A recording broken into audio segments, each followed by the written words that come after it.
क्या लोन की किस्त ना भर पाना मेरे लिए इतनी बड़ी सज़ा हो गई। 15-20 लाख रुपए के लोन थे। इतना ज़्यादा परेशान था, ना ही खाना खाने का दिल कर रहा था, ना ही कहीं काम पे जाने का दिल कर रहा था। इतना ज़्यादा हताश, इतना ज़्यादा परेशान।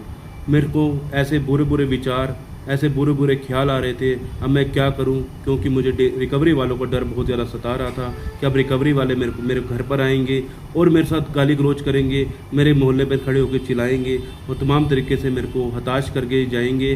जब तक अब वो किस्त नहीं देंगे तो हम आपके घर के बाहर बैठे रहेंगे, जब तक आप पैसा नहीं देंगे। ये डर मुझे सता रहा था। अब मैं ना जाने क्या करता।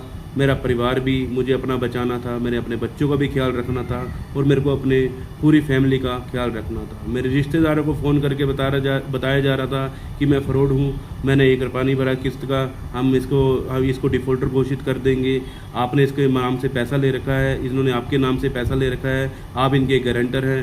तमाम तरीके से मेरे को परेशान किया जा रहा था। मुझे मेरे अधिकारों के बारे में नहीं पता था, तो मैंने अपने अधिकारों को कैसे जाना। दोस्तों, ये वीडियो एक आप लोगों को समझाने के लिए बना रहा हूँ, क्योंकि ये एक सब्सक्राइबर की कहानी है जो कि मैं अपनी ज़बानी बताना चाहता हूँ कि क्या क्या आप लोगों के साथ भी ऐसा हो रहा है और आप इन चीज़ों से बाहर निकलना चाहते हैं। बाहर निकलना तो चाहते हैं, लेकिन आप लोग इतने परेशान हैं, इतना ज़्यादा डर का माहौल बना हुआ है, 15-20 लाख के लोन हुए पड़े हैं। अब समझ नहीं आ रही मैं करूँ तो करूँ क्या, क्योंकि मेरा कोई साथी नहीं है, मेरा कोई दोस्त नहीं है, मेरा कोई ऐसा पर्सन नहीं है मेरे को जो मेरे को कुछ सिखा सके, कुछ समझा सके। तो मैं इस वीडियो के माध्यम से आपको कुछ जानकारी देना चाहता हूं। अगर जानकारी अच्छी लगे तो लाइक करके हाइप कर दीजिएगा। दोस्तों, मेरे पास इतनी ज़्यादा कॉल्स, इतने ज़्यादा फ़ोन, दिन भर में मेरे पास 500 से 700 कॉल आना, रिकवरी एजेंट के दिन भर में कॉल आना। शुरुआती दौर पर उन्होंने मुझे कॉल की जब मेरे साथ दिक्कत परेशानी क्या थी। पहले मैंने एक लोन लिया, एक लोन को चुकाने के चक्कर में दूसरा लोन लिया, दूसरे लोन को चुकाने के चक्कर में तीसरा, तीसरे को चुकाने के चक्कर में चौथा, ऐसे करके मेरे लोन हो गए कम से कम 7-8। उसके बाद मुझे क्रेडिट कार्ड भी मेरे पास थे, तो मैंने उसको क्रेडिट कार्ड को भी यूज़ किया। यूज़ भी इस प्रकार किया कि मैंने सारा का सारा पैसा क्रेडिट कार्ड का निकाल के मैं लोन की टोपी घुमा रहा हूँ। सिर्फ और सिर्फ मैं अपने लोन का सिर्फ अपना सिविल बचाता रहूँ, ताकि मेरा जो सिविल है वो बचा रहे, फ्यूचर में मुझे लोन मिल सके। मेरा सिविल ख़राब हो गया तो ना जाने मेरे साथ क्या होगा। मेरा सिविल ही ख़राब हो गया तो ना जाने मेरे साथ क्या होगा। क्या मुझे नौकरी में दिक्कत आ जाएगी, आगे जाके मुझे कहीं बाहर जाना है तो मेरे साथ दिक्कत आ जाएगी। इतना ज़्यादा हताश, इतना ज़्यादा परेशान। दिन भर में 500 कॉल, इतनी कॉल्स 1000 भी कॉल आ जाती थी दिन भर में। शुरुआती दौर पे तो उन्होंने मेरे को ऐसी प्यार से बात करते थे, अगर आप लोन की किस्त नहीं भरोगे तो आपका सिविल ख़राब हो जाएगा, आपकी पेनल्टी चार्ज बढ़ जाएगी। उसके बाद उन्होंने जो फ़ोन चालू किए, उन्होंने इस प्रकार फ़ोन चालू किए, अगर आप लोन की किस्त नहीं भरोगे तो हम आपके घर पर आकर बैठ जाएंगे, जब तक आप पैसा नहीं दोगे तब तक हम आपके घर से हिलेंगे नहीं, आप अपने कहीं से भी अपना सोना बेचिए या कुछ भी करिए, मुझे मेरा पैसा ला कर दीजिए। तमाम तरीके से मेरे साथ ये सब कहानी हो रही थी कि मैं करूँ तो करूँ क्या। अब मेरे को धीरे धीरे समझ नहीं आ रहा था कि मैं क्या करूं। मेरे मन में बुरे बुरे विचार आ रहे थे, क्या मैं कोई गलत कदम उठा लेता हूं। फिर इसमें एक ही चीज़ याद आती थी कि मेरे बच्चे रुल जाएंगे, मेरी बीवी रुल जाएगी, मेरे माँ बाप कहाँ जाएंगे। सिर्फ वो सिर्फ ये ध्यान में आता था, इसलिए बस मैं जिंदा था और अपना काम की तरफ भी नहीं जा पा रहा था, क्योंकि काम तो ऑलरेडी मेरा बंद हो गया था। बंद होने की वजह से पूरा का पूरा काम ठप, अब मेरे पास कुछ भी नहीं बचा था। तो धीरे धीरे आगे बढ़ता चला गया। मैंने यूट्यूब पर आके कुछ वीडियो सर्च करनी शुरू करी। फिर मैंने लोन रिकवरी हेल्प की वीडियो देखी, जिसमें उसमें बताया जा रहा था कि लोन की किस्त ना भरने से आपके साथ ऐसा कुछ नहीं होता, आप लोग बाहर निकल जाएंगे। किस प्रकार निकल जाएंगे, आपको कुछ स्टेप फॉलो करने पड़ेंगे। मैंने उनके कुछ ऐसे स्टेप फॉलो किए जिसके कारण मैं आज की डेट में मैं बिल्कुल आज़ाद हूँ। मेरे ऊपर कोई भी कर्जा नहीं है, मेरे लोन भी सेटलमेंट हो चुके हैं और तमाम तरीके से मैं इस जाल से बाहर निकल चुका हूँ। जब मैंने उनसे बात की, उन्होंने मुझे बताया कि मेरे बहुत सारे लोन थे। लोन किस प्रकार के थे, मेरे क्रेडिट कार्ड भी बहुत सारे थे, मेरे लोन भी बहुत सारे थे। अब मैं लोन तो दे रहा था, लेकिन मेरी आर्थिक स्थिति इतनी ख़राब हो चुकी थी कि अब मैं लोन भरूं तो कैसे भरूं, क्योंकि मेरे पास पैसा नहीं बचा। मेरी तो जॉब भी ख़त्म होगी, मेरा बिज़नेस था वो भी बंद हो गया, सब कुछ पैसा आना बंद हो गया। अब मैं करूं तो करूं क्या।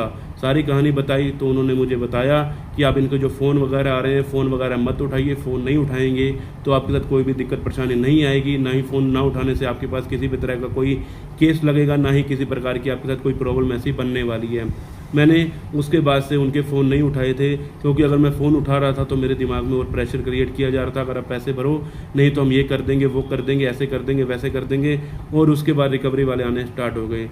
तो मेरे को इन्होंने एक लीगल प्रायर नोटिस एडवोकेट के माध्यम से बनवा कर दिया, जिसमें उसमें कुछ समय के लिए प्रावधान मांगा था कि मुझे कुछ समय मिल जाए पैसा पे करने के लिए।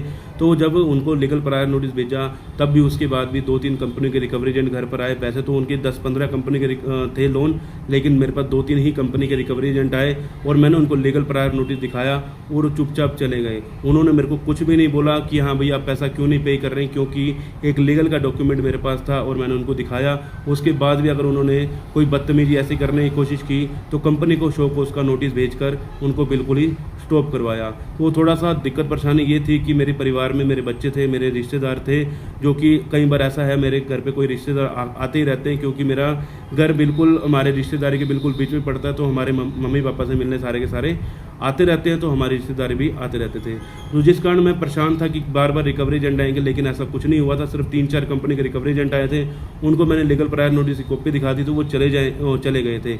एक कंपनी ने मेरे साथ बहुत ज़्यादा बुरा बर्ताव किया था, लेकिन मैंने उनको शो को उसका नोटिस भेजकर वो बिल्कुल उनको स्टॉप करवा दिया ताकि कोई भी दिक्कत परेशानी ना आए। उसके बाद क्या हुआ, मेरे पास फिर ये नोटिस आने शुरू हो गए। मेरे पास इन्होंने बहुत सारे नोटिस भेजे, कहीं उन्होंने मेरे को 20-20 नोटिस भेजे, लेकिन वो जो नोटिस थे सेम नोटिस एक ही कॉपी पेस्ट करके भेज रहे थे, एक ही नोटिस बार बार कॉपी पेस्ट करके भेज रहे थे।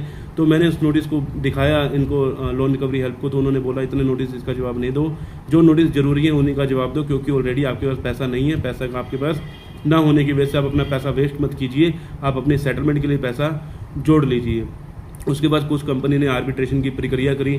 आर्बिट्रेशन की जब प्रक्रिया हुई मुझे समझ नहीं आ रही थी क्या मेरे घर का सामान उठा कर ले जाएंगे, और मुझे ऐसा डर लग रहा था कि क्या मेरे घर पर आकर ये मेरे घर के सामान वस्तु, क्योंकि सारा सामान मेरे नाम से है, अब सारा सामान मेरे नाम से तो क्या ये मेरे घर का सामान उठा कर ले जाएंगे।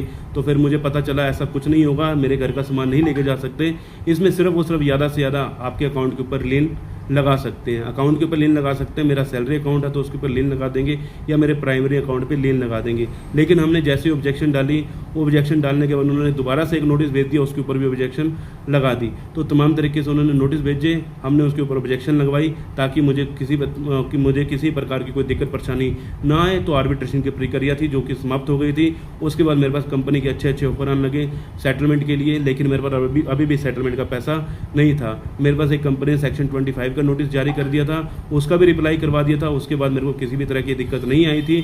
उसके बाद बैंक ने मेरे को बहुत अच्छे ऑफर देने शुरू कर दिए। 7-8 महीने के बाद मेरे को ऐसे ऑफर दिए कि भैया अगर आप लोन की सेटलमेंट करवाना चाहते हो तो आप 1 लाख का लोन है, मेरे वैसे तो 2 लाख का लोन था, मैंने 2 लाख के लोन की 55,000 रुपये में टोटल सेटलमेंट ली थी, जिस कारण मैं इससे बाहर निकल गया था। एक लोन मान के चलो मेरा इतने में हुआ था, तो हिसाब मेरा टोटल था ये 15 से 20 लाख का लोन था। मेरा 20 लाख का लोन या मेरा 4.5-5 लाख रुपए में सारा सेटलमेंट हो गया। कुछ क्रेडिट कार्ड थे, क्रेडिट कार्ड वालों ने मुझे अच्छे ऑफर दिए थे, लेकिन लोन ने मेरे को अच्छे ऑफर नहीं दिए थे।